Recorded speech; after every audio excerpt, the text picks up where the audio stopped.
Dans certaines régions, les bateaux sont un moyen de transport incontournable. D'escale en escale, des ferrys chargés à bloc font vivre des villes et des villages isolés et affrontent bien des dangers pour mener passagers et marchandises à bon port. Sur le lac Malawi, au cœur de l'Afrique, l'Ilala assure la liaison entre les villages de pêcheurs depuis plus d'un demi-siècle. Dans le nord du Brésil, l'Amazon Star, qui relie Manaus à Belém, a imposé sa silhouette massive sur le fleuve Amazone. Au fil du temps, ces bateaux sont devenus des figures emblématiques dans ces régions isolées. Pour les populations locales, ils représentent de véritables lignes de vie.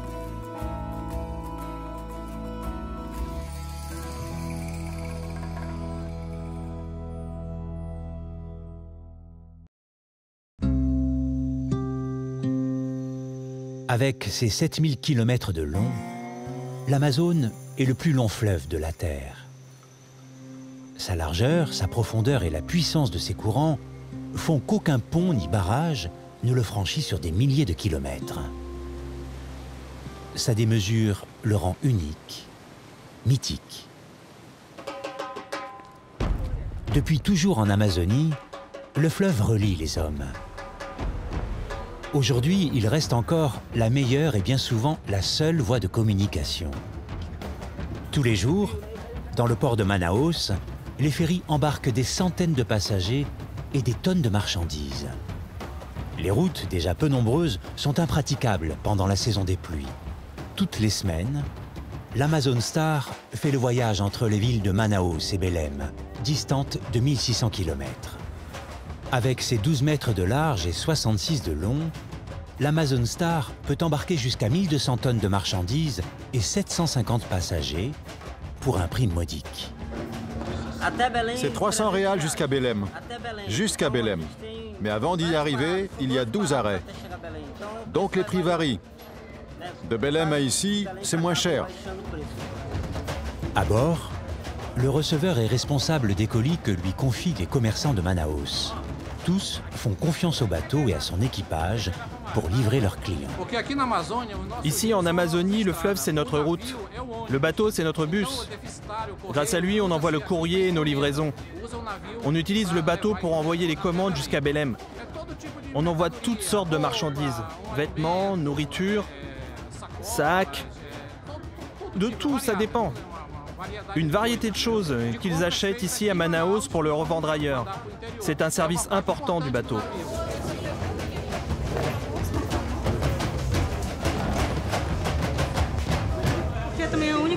C'est le moyen de transport le plus rapide.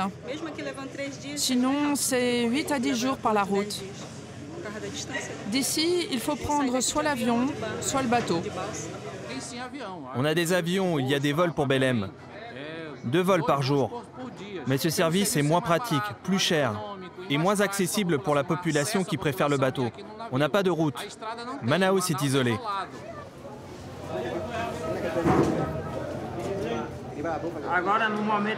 Pour le moment, on a réceptionné 108 colis de marchandises. 108, en tout. On ne part jamais avec moins de 100 colis. C'est toujours plus. C'est stressant. Parce que j'ai beaucoup de choses à noter. J'ai pas le droit à l'erreur. Si quelqu'un attend une commande, ça doit arriver à son nom, à destination. Si en autant je fais une erreur, c'est une erreur à l'arrivée. À cause des pluies diluviennes en Amazonie, il est risqué de s'aventurer sur les pistes boueuses qui peuvent devenir un piège pour les automobilistes. Allez, avance! Avance! Pour Fabio, la voie fluviale est la plus sûre et surtout la plus rapide.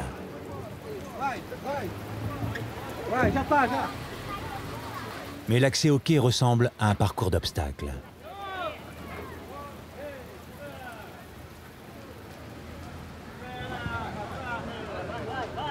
Le commandant Vanderlo Lille, lui, a l'habitude. On va faire embarquer une voiture. C'est tous les jours pareil. On prend des voitures. Dans bientôt 20 minutes, on doit appareiller pour un magnifique voyage. Aux commandes de l'Amazon Star depuis plus de 10 ans, le commandant n'est pas surpris de voir les passagers donner un coup de main à l'équipage. Une situation qui illustre bien l'esprit d'entraide dans la région. On se débrouille, à la façon Manaus, comme on dit ici. Redresse le volant pour aller tout droit.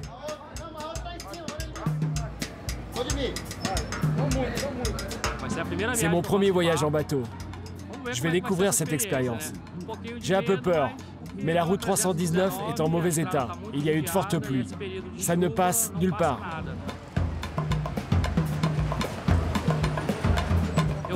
Je suis arrivé à Manaus en 2013. Ça fait 4 ans que je n'ai pas vu ma famille. Si Dieu veut, j'y suis dimanche. Je voulais la jouer authentique, alors j'ai réservé un hamac. Ça va être une sacrée sensation.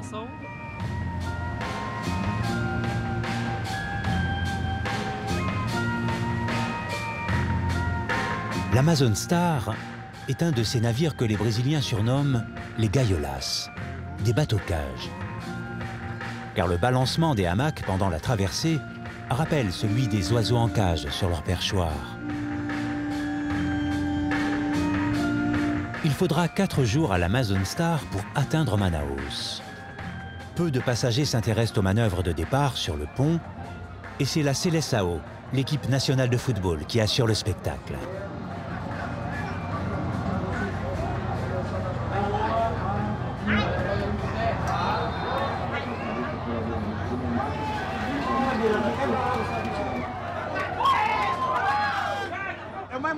C'est une grande émotion pour le Brésil.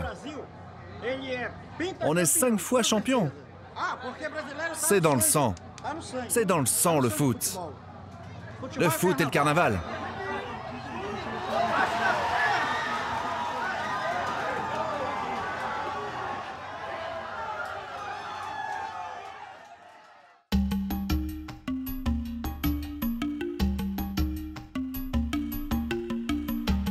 À l'autre bout du monde, le lac Malawi est le 3e plus grand lac d'Afrique. Avec ses 580 km de long et 30 à 80 de large, ses eaux très pures abritent une faune aquatique exceptionnelle.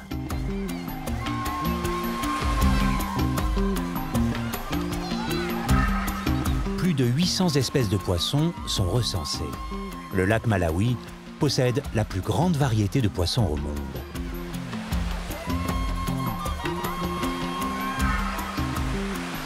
Des villages de pêcheurs s'égrènent le long des rives.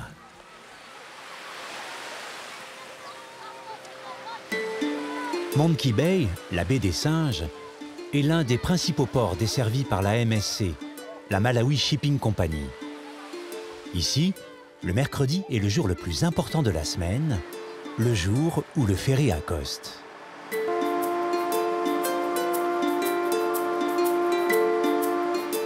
Lilala est un vieux monsieur qui sillonne le lac depuis plus d'un demi-siècle. Avec une capacité de 350 passagers et 630 tonnes de marchandises, le bateau crée un lien étroit entre les habitants d'une zone immense. Ses horaires sont très fluctuants. Soumis aux aléas de la météo, nul ne lui tient rigueur de ses retards.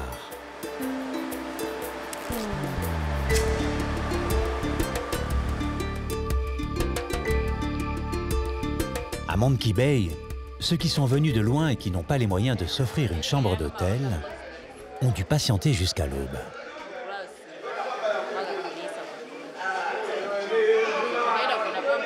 J'ai dormi ici cette nuit.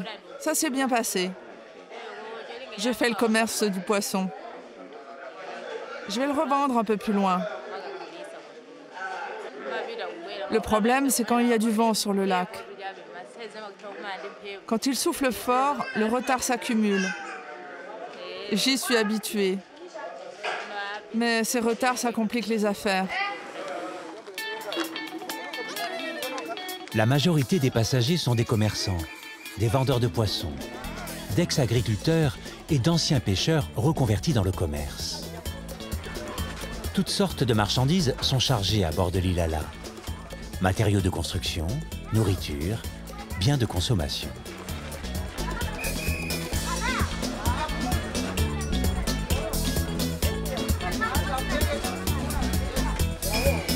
Le flot de passagers, toujours lourdement chargé, ne tarit pas.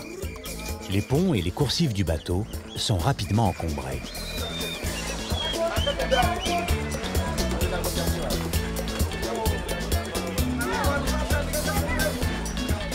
Victime de son succès, le vieux ferry a pourtant été jugé trop âgé pour naviguer. Mis au rebut 2 fois, il a été remplacé par des navires plus petits, plus rapides, mais aussi plus chers. Sous la pression de la population locale, l'Ilala a finalement retrouvé sa place sur le lac.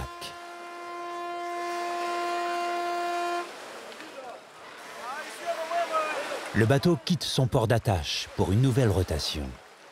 Pendant 5 jours, il va desservir une dizaine de villages du sud au nord avant de revenir à Monkey Bay.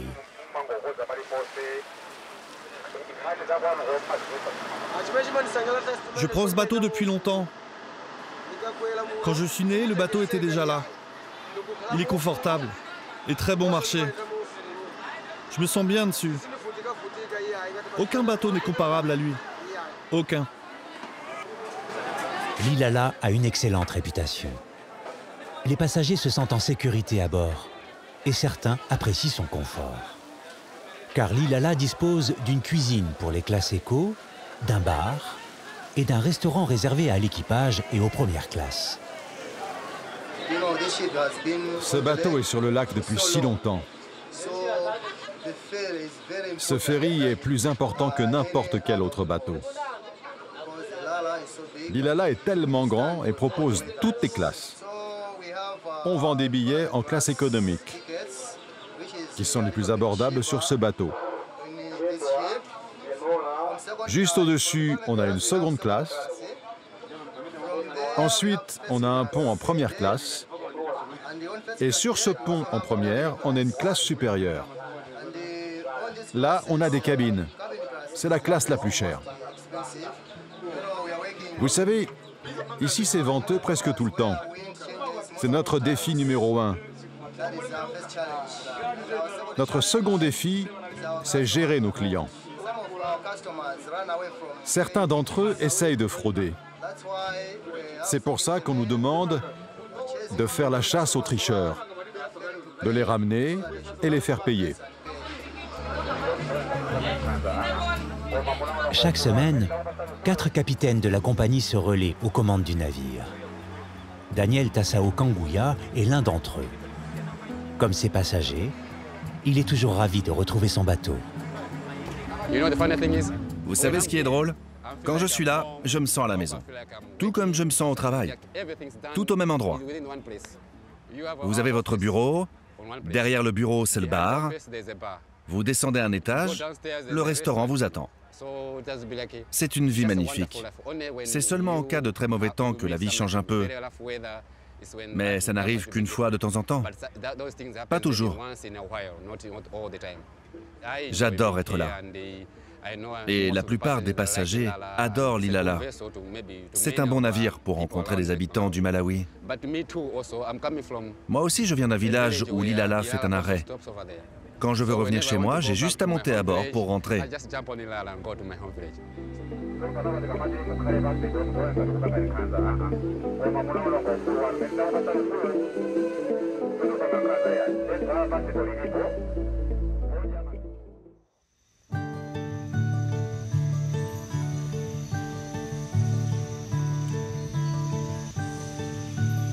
Au Brésil, l'Amazon Star poursuit sa route vers Belém. La navigation semble tranquille, mais elle n'est pas sans risque, surtout en hiver. En cette saison, avec les fortes pluies, le fleuve charrie des branches et même des troncs d'arbres. Alors, le commandant est sur le qui-vive.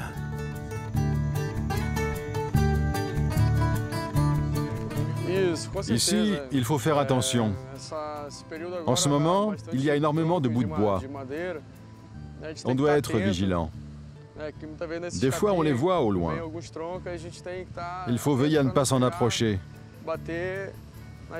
Je n'ai pas envie d'avoir de la casse en prenant un tronc dans la coque.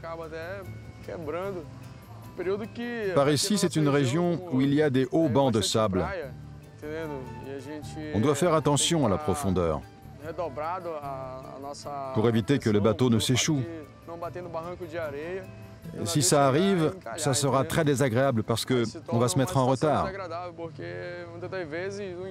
Et il faudra que je demande l'assistance d'autres bateaux pour récupérer mes passagers, pour leur éviter le pire.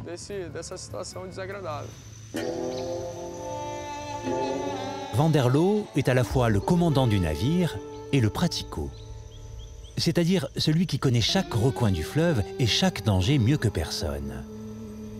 C'est sur lui que repose la sécurité des passagers, une lourde responsabilité dans cette partie du monde. Ici, on est dans une région tranquille. Le plus dangereux, c'est entre Gurupa et Belém. Dans ces coins-là, d'autres bateaux ont été attaqués.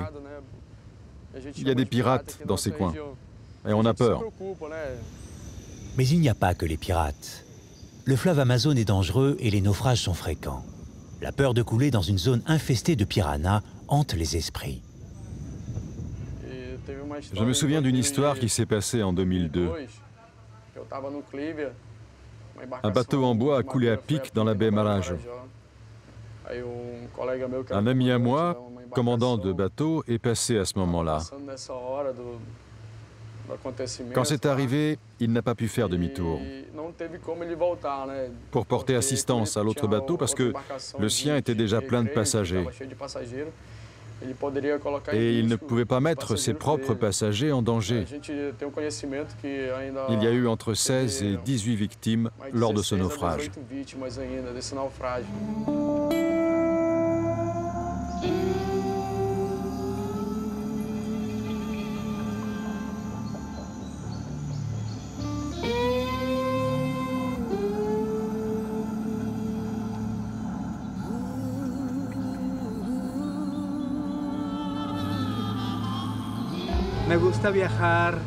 Ça me plaît de voyager de façon originale, comme dans ce bateau. Parce que je veux être en hamac avec 200 personnes.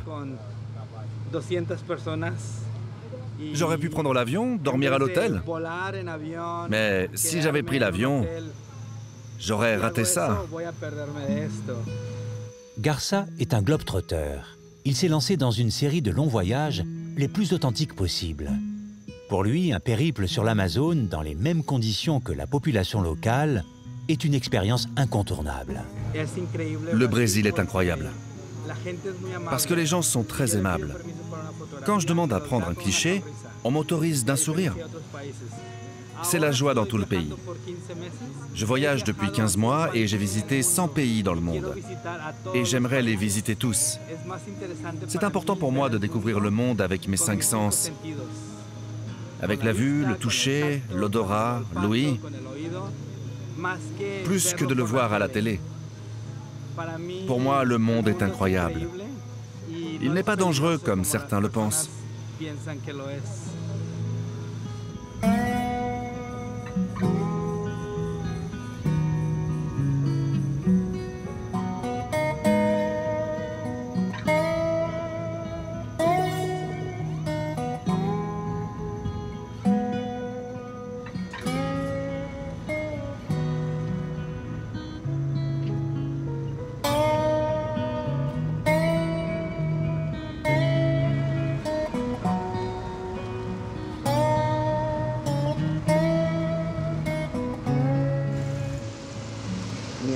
Mon hamac est en plein milieu, entouré de gens. Je dois passer par-dessous. Je ne sais pas si la nuit sera bonne. Elle peut être bonne ou pas. Ça dépend des gens autour. S'ils ronflent ou pas. Ou si moi je ronfle. Ça dépend. Personne ne peut dire.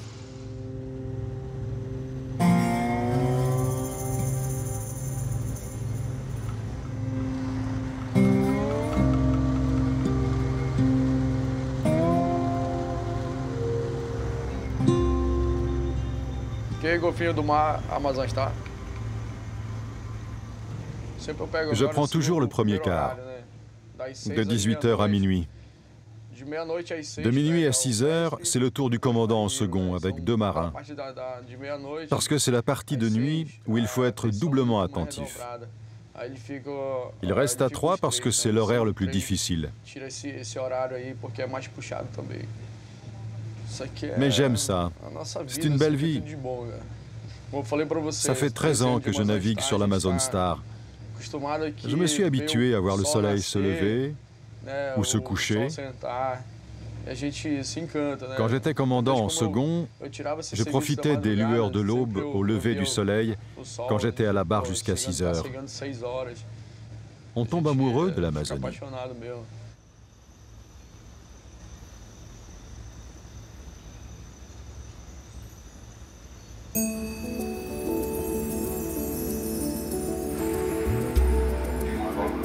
À 9000 km de là, sur le lac Malawi, les annonces du bord éveillent lentement les passagers de l'Ilala.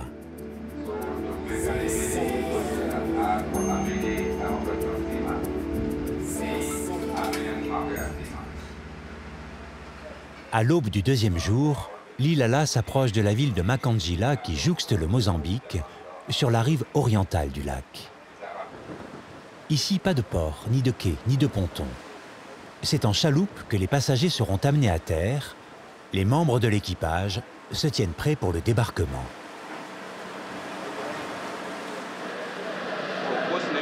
Je n'ai jamais eu de formation pour devenir mécanicien. J'ai appris sur le tas depuis que je travaille ici. Et aujourd'hui, j'ai suffisamment d'expérience. Je fais ce travail pour aider ma famille. Parce que je suis l'aîné de 5 enfants. Il n'y a pas de problème sur les moteurs, mais il faut quand même vérifier que tout fonctionne. Parce que des passagers vont bientôt débarquer et d'autres embarquer. On arrive bientôt à l'étape de Makandjila.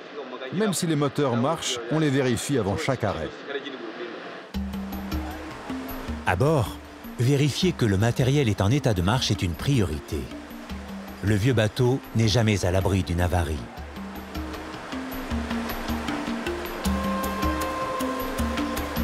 Pour son capitaine, Daniel Tassao Kanguya, c'est une fierté de commander ce navire prestigieux, vestige des anciennes colonies britanniques.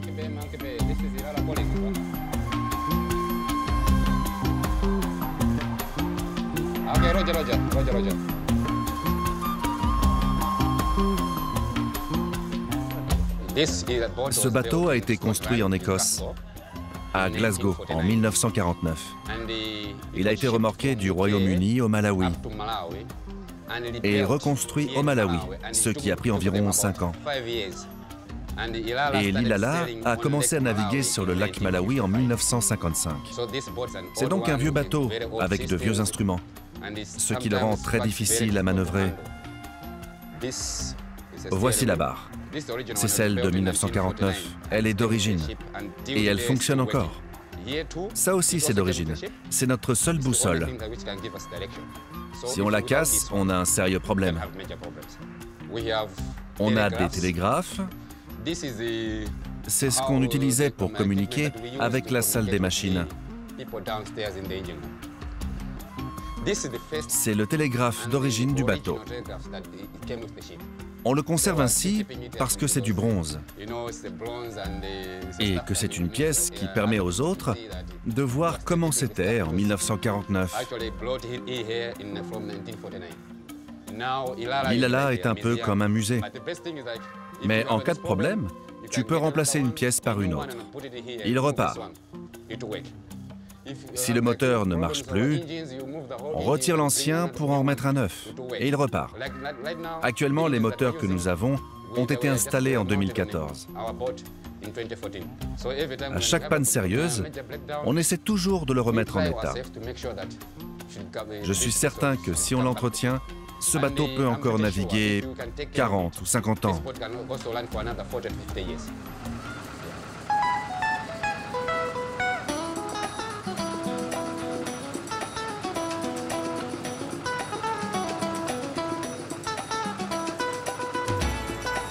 L'Ilala a jeté l'ancre en face de Makandjila. Les premiers passagers prennent place dans les chaloupes qui vont les conduire jusqu'au rivage. Dans le même temps, des barques de pêcheurs chargées d'hommes et de marchandises se dirigent vers le bateau. Chassé-croisé trépidant et périlleux, de départ et d'arrivée. Vous ne pouvez pas imaginer comment ces gens embarquent. Au-delà de la charge maximum, avec plein de sacs, des bagages. C'est difficile de contrôler les gens. Quand ils voyagent, ils oublient la sécurité. Ils sont juste pressés d'embarquer ou débarquer. C'est un travail épuisant. Dès qu'on a jeté l'ancre, on ne peut pas dormir. On doit surveiller. On ne peut pas se reposer. Il faut vérifier l'embarquement, gérer les gens qui s'amassent, voir si les chaloupes ramènent les passagers au rivage, s'il faut arrêter la manœuvre à cause du vent. On ne peut pas se permettre de perdre le bateau ou de perdre nos passagers. On doit être présent chaque seconde pour veiller au grain.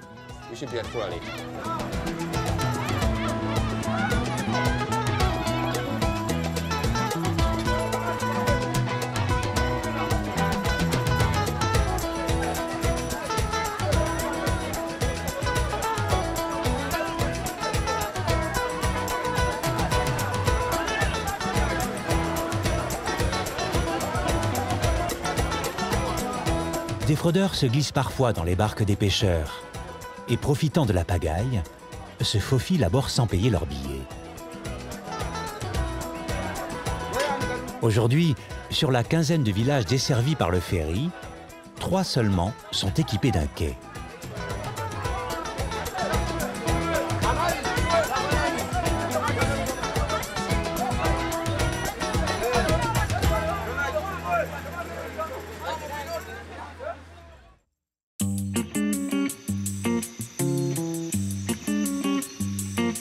Au Brésil, il est à peine 6 heures quand l'Amazon Star fait son entrée à Juruti.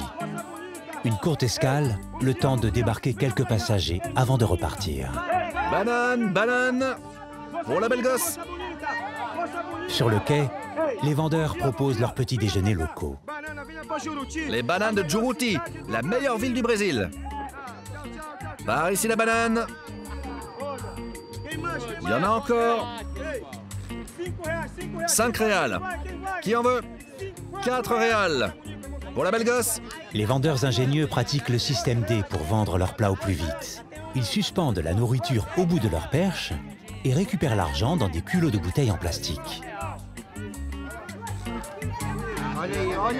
Hé, regarde ça. 10 réals. Et c'est bon, hein. C'est de chez nous. Tu peux goûter si tu veux.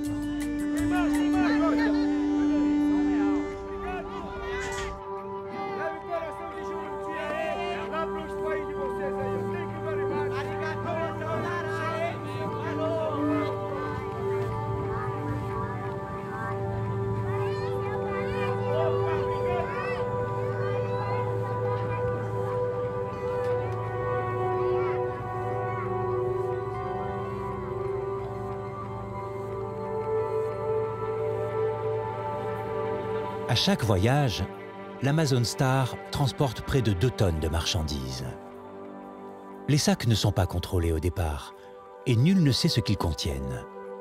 Du moins jusqu'à ce qu'on arrive à Óbidos. C'est à cette escale que la police fédérale entre en jeu. Tous les bateaux y sont systématiquement inspectés.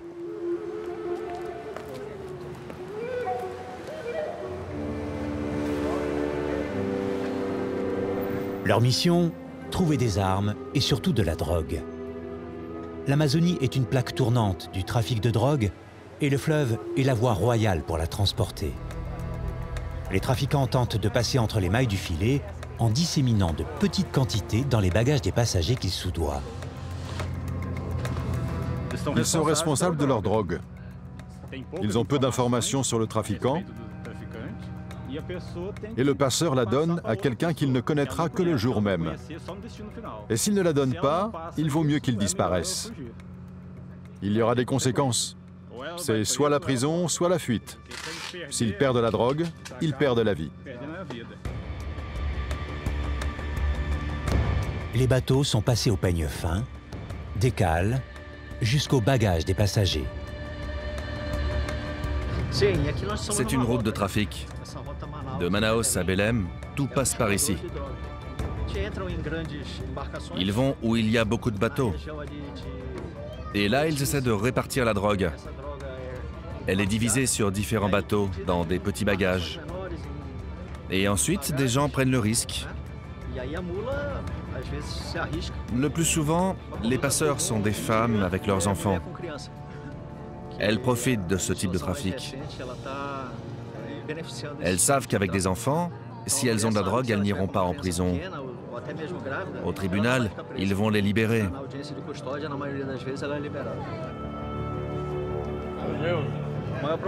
Quand certains nous voient embarquer, ils abandonnent leurs bagages. Pour éviter d'être identifiés, ils les laissent à côté de ceux d'autres passagers, ce qui empêche de les identifier parce que la personne dira que ce n'est pas à elle, que évidemment, la drogue ne lui appartient pas. Et comme à chaque contrôle, les policiers d'Óbidos vont finir par faire mouche. 7 kilos de cocaïne soigneusement emballés. Le passager le plus proche se défend d'être le propriétaire de la valise abandonnée près de son hamac. Je n'ai rien à voir avec ça. Quelqu'un l'a laissé là. Je ne suis pas un passeur. Personne ne m'a payé. C'est quelqu'un d'autre. Aucun indice ne permettra aux policiers de retrouver le propriétaire du sac. Finalement, le bagage sera saisi, mais personne ne sera interpellé, faute de preuves.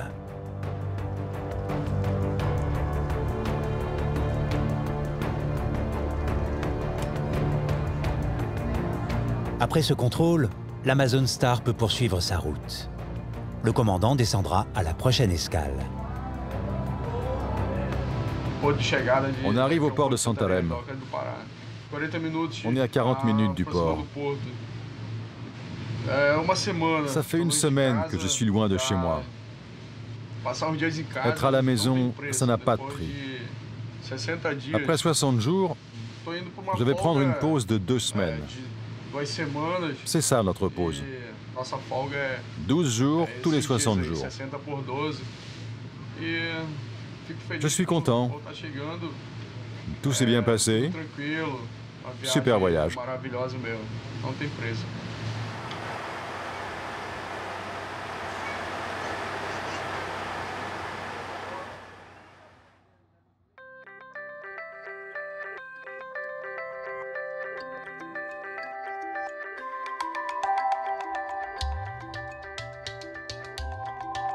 Au Malawi, l'Ilala a atteint l'extrême nord du lac, où il doit embarquer des passagers dans la baie de Chilumba.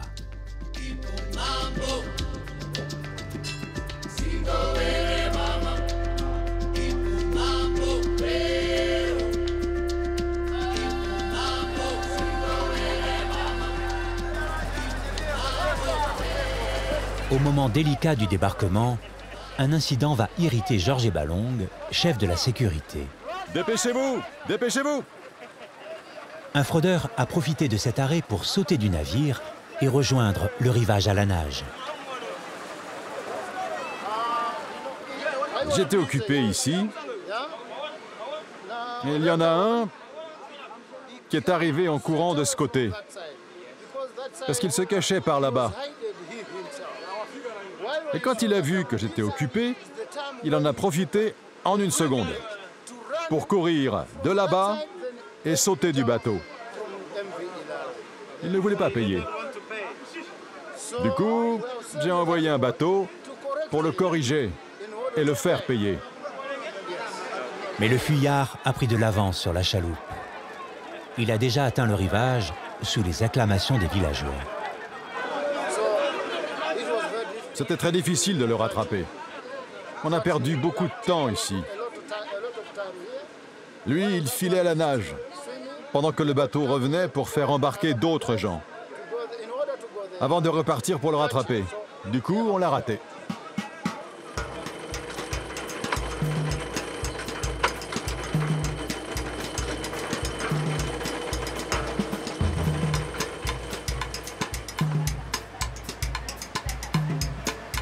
Après cet incident, le responsable de la sécurité se montre intraitable avec les passagers en infraction.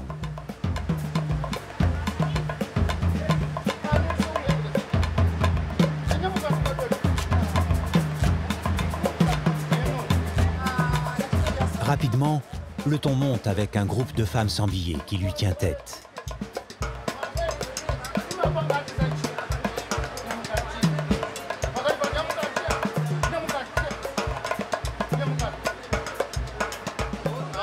Je leur demande d'aller acheter leurs billets.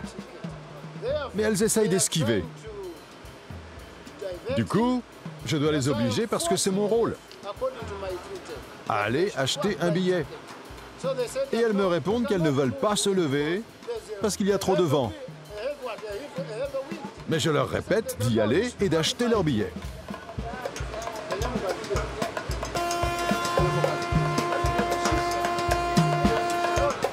À chaque escale, c'est la même chose.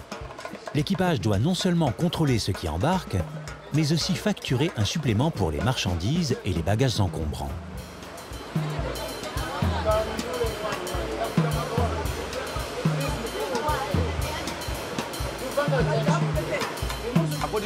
Dans notre règlement, chaque article est un bagage facturé. Mais au-delà de 10 articles, on facture selon le type de bien. Par exemple, ces sacs, on les facture en fonction du volume, parce qu'ils occupent beaucoup d'espace. Donc on facture au volume. Parfois, on s'accroche avec des gens qui embarquent sans argent. Certains qui chargent ici. Si je dis qu'ils ne peuvent pas charger sans payer, ils font des histoires. Ça prend des proportions pas possibles. Si le passager refuse de payer, on doit s'asseoir, négocier et trouver une solution avec lui.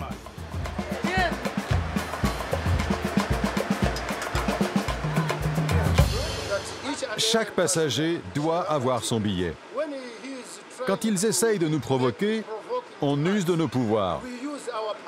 S'ils refusent de payer, on les menotte. Ou bien, on les amène direct à la police. À chaque rotation, l'Ilala fait une courte escale sur les îles proches du Mozambique. Une aubaine pour les commerçants qui sont nombreux à approvisionner ces îles. La plus grande partie du business se fait entre Nkata Bay et Likoma. C'est là que les passagers chargent le plus de marchandises, en particulier ceux des îles.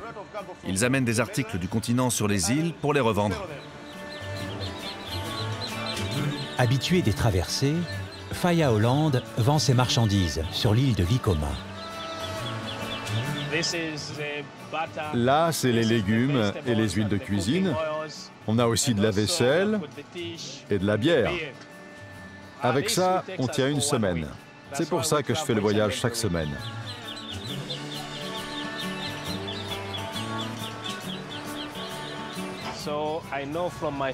Grâce à des amis qui étaient allés à Likoma il y a 10 ans, j'ai su qu'il y avait un business de légumes sur l'Ilala, pour l'île de Likoma. Parce qu'à Likoma, on ne cultive pas de légumes. Le sol est trop sablonneux. Et ils font tout venir du continent. Depuis des années, je voyage pour mon travail. Ça fait 10 ans que je voyage sur ce bateau. Avant, je le prenais 2 fois par mois. Maintenant, c'est 4 fois par mois. Dans ma vie, j'ai dû faire quasiment 500 voyages sur ce bateau. Je voyage sur l'Ilala parce qu'il est sûr, car il y a d'autres moyens de transport plus rapides, comme les bateaux en bois, mais ils ne sont pas sûrs. Ici, les gens avec qui on voyage sont tous diplômés de l'école de marine. Ce sont des marins, ils savent comment gérer les vagues sur le lac.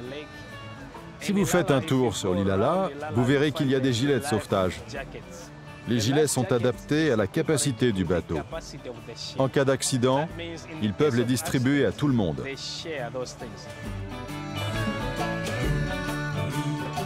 L'Ilala est reparti plein sud et poursuit sa tournée des villages reculés. Avant de revenir à Monkey Bay, son point de départ, il doit encore desservir les îles de Likoma et Chizumulu.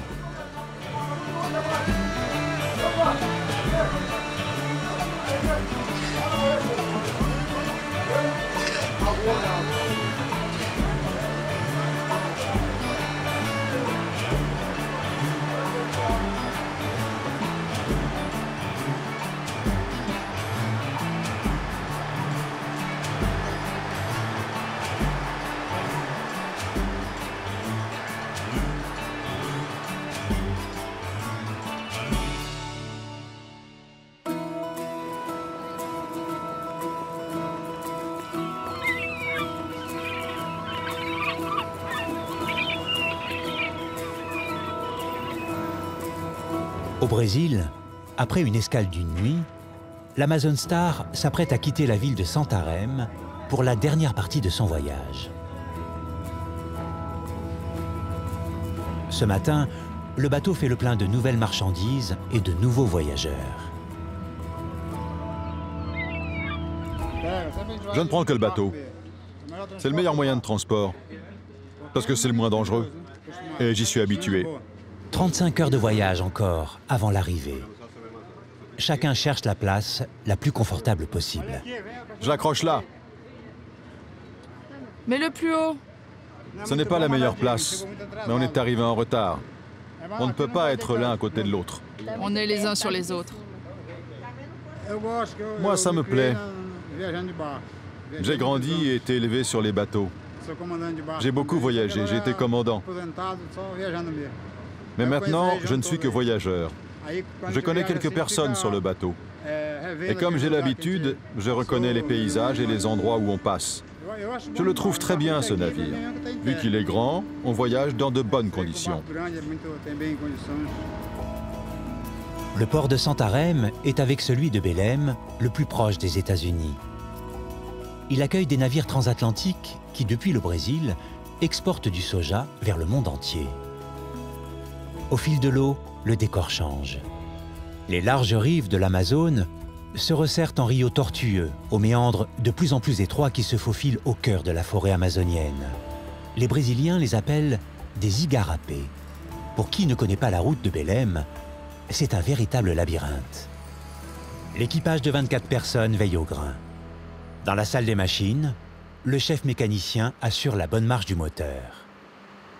Au même moment, juste au-dessus de lui, c'est en cuisine que ça s'active, dans des conditions de travail pas toujours faciles.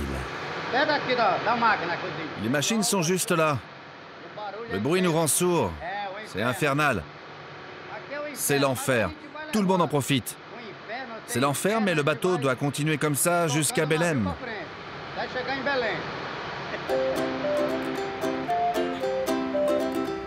Levé à l'aube, le chef cuistot s'active à ses fourneaux et ses casseroles. Ils sont 3 en cuisine pour préparer les repas des 750 passagers et de l'équipage. Je travaille de 4 h du matin à 13 h. Et je reprends de 15 h à 20 h. Pour préparer la cuisine, pour que tout soit prêt. Les grillades, les plats, les fritures, ça fait beaucoup. 50 kilos plus ou moins. C'est pour l'équipage et la vente. C'est long et fatigant, mais je suis habitué. Très habitué. Même ma femme à la maison, elle est habituée. J'aime l'Amazone. C'est à nous. Dieu le protège. Regardez autour de vous. C'est une merveille. L'Amazone, c'est tout pour nous. C'est ma terre. J'aime tout ce qui vient d'ici. Ici, on boit du lait maison. Beaucoup de gens se plaignent de leur vie. Chez nous, non. On a tout. Ici, on a tout. À Belém, j'ai testé plein de restaurants. Les restos de Belém sont bons, mais je préfère voyager. Regardez la vue. Faire des allers-retours, c'est ça la vie.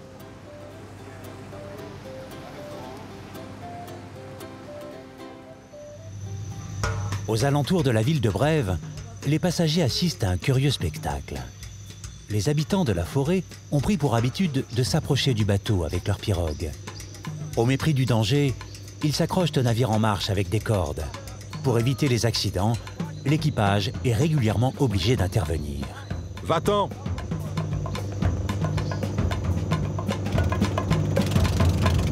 Le but des piroguiers, vendre des fruits et légumes de la forêt et des poissons du fleuve.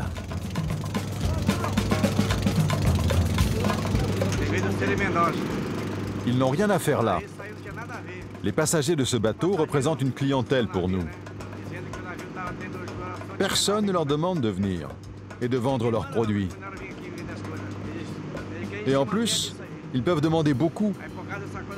Ils ont déjà demandé jusqu'à 50 réals. Ils vendent des crevettes, ils vendent de la viande, ils prennent de la farine, de la saille. Ils viennent avec des produits de leur exploitation. Et le pire, c'est qu'il y a des mineurs avec eux. Il ne devrait y avoir que des adultes.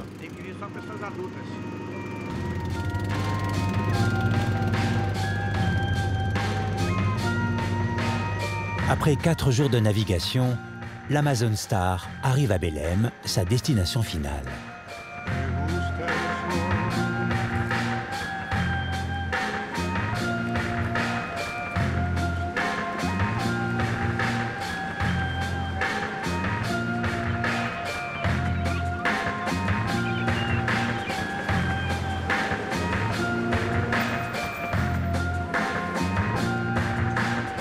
À peine à quai, le bateau se vide de ses passagers et de ses véhicules.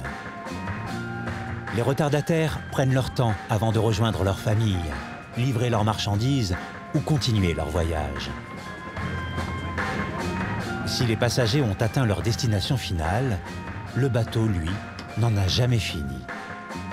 Après une nuit de répit, l'Amazon Star va reprendre le chemin du retour, au cœur de l'Amazonie.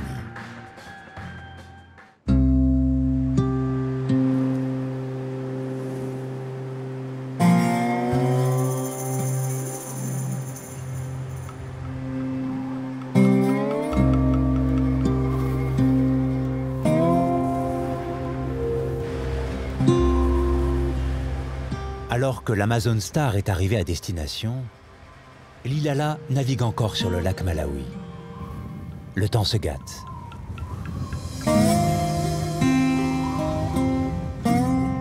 Le lac Malawi paraît petit sur une carte de l'Afrique, mais parfois, il peut être rude, très dur.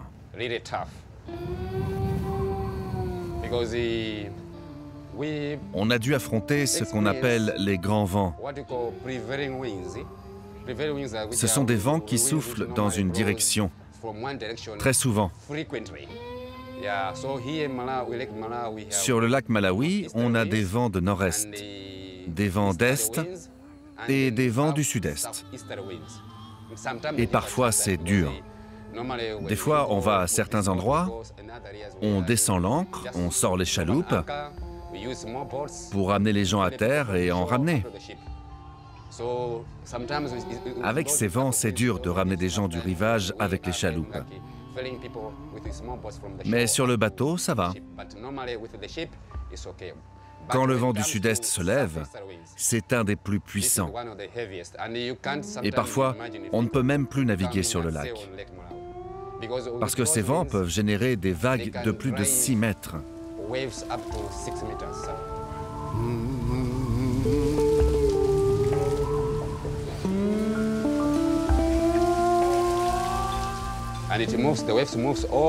Et on a des vagues jusqu'au nord. Vous n'imaginez pas comme elles peuvent être énormes. Et le bateau fait l'ascenseur. Tout le monde a le mal de mer. Parfois, ça nous prend 10 à 15 heures pour couvrir une distance qu'on fait habituellement en 6 heures. Ce sont les risques du lac. C'est notre pain quotidien. On fait ça comme n'importe quel métier. Mais quand ça nous arrive dessus, on s'écarte pour aller se mettre à l'abri. Il y a beaucoup de gens en bas. Ces gens, on en prend soin. On est responsable de tout le monde à bord.